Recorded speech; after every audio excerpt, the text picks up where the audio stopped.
So in the first chapter in Focus and Flourish is, I suppose, a good eye.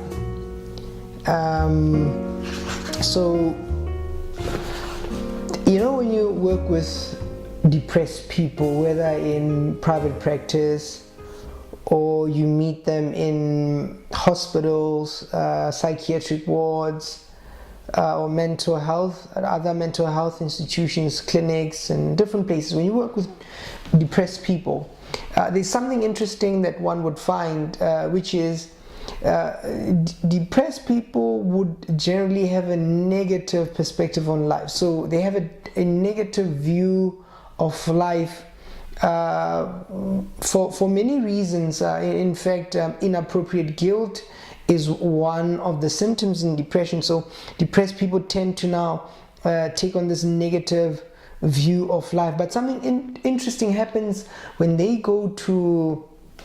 either seek help or are admitted in mental health institutions or psychiatric wards. And what I've come to find is once they start going for therapy, interacting with other patients, clients, they gain a different perspective. So it's not very unusual for a depressed person to say something like, since being admitted here at the hospital, I realized that there are different ways of looking at life. There are different views of life. Since coming here, I find that people are going through different struggles, and we are all going through different struggles, and that the world is not the same for everybody. Now, that is a useful thing, because once a person realizes that there are different ways of looking at the same thing, different ways of looking at suffering, one has gained something useful. Then I tend to find that is a useful conversation, a useful tool that a depressed person can use. So I've found success helping people see different perspectives on life, and that is why I thought to start with the chapter A Good Eye in Focus and Flourish, because having a good eye essentially has to do with learning to look at a situation in a positive light. That there are many terrible situations that other people use to benefit themselves. Take a funeral, for example. You'll have a group of people who are grieving because they've lost somebody they love, but on the other hand, you have somebody thinking, what kind of coffin may I offer? What kind of tombstone may I offer? What kind of vehicle and tent and other services may I offer? People are mourning, crying, they're grieving. And on the one side, somebody's thinking, I'm going to eat and feed my family. If you look at situations like, terrible situations like war, where people die, people are slaughtered and butchered.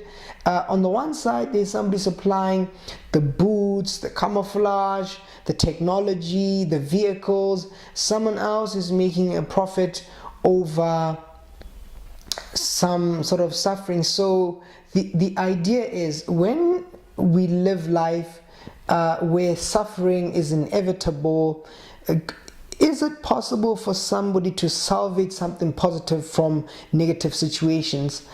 Is it beneficial for a person to look at life in a good way? And the argument or the case I'm trying to make in Focus and Flourish is that people who are positive, who look at life in a positive way, tend to get more out of life.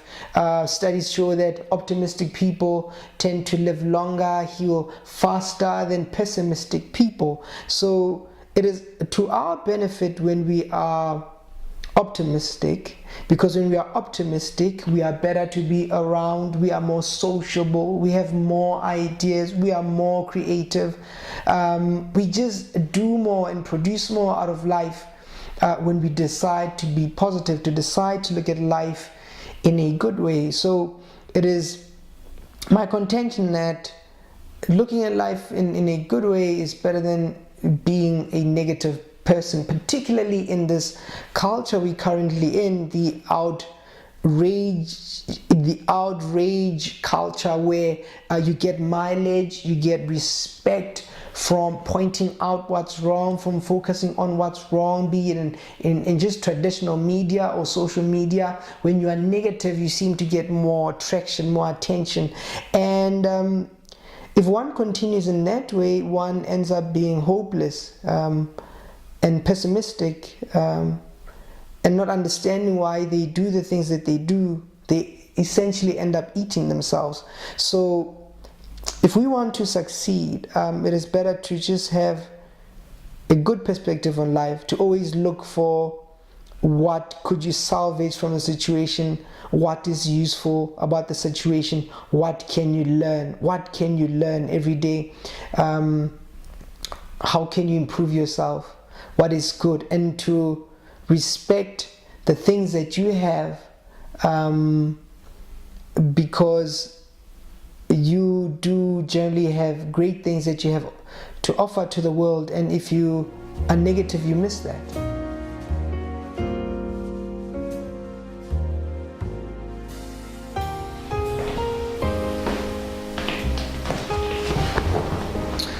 Welcome to another Focus and Flourish reading. So I'll be reading the introductory chapter of A Good Eye. A sober look at the world will produce ambivalent reactions that may have both a horrific and optimistic quality to the reflective observer.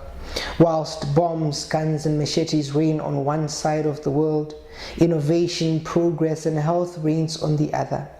On the same land both blood and rain falls, the poor and the rich live, lies and truth exist.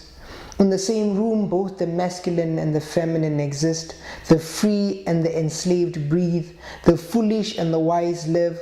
When contradictions are many and commonalities are ignored, hope evades us.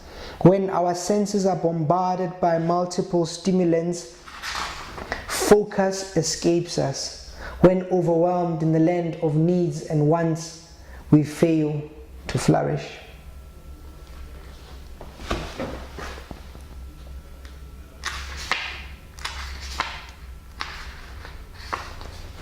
In the same chapter, I'd like to just read these following lines.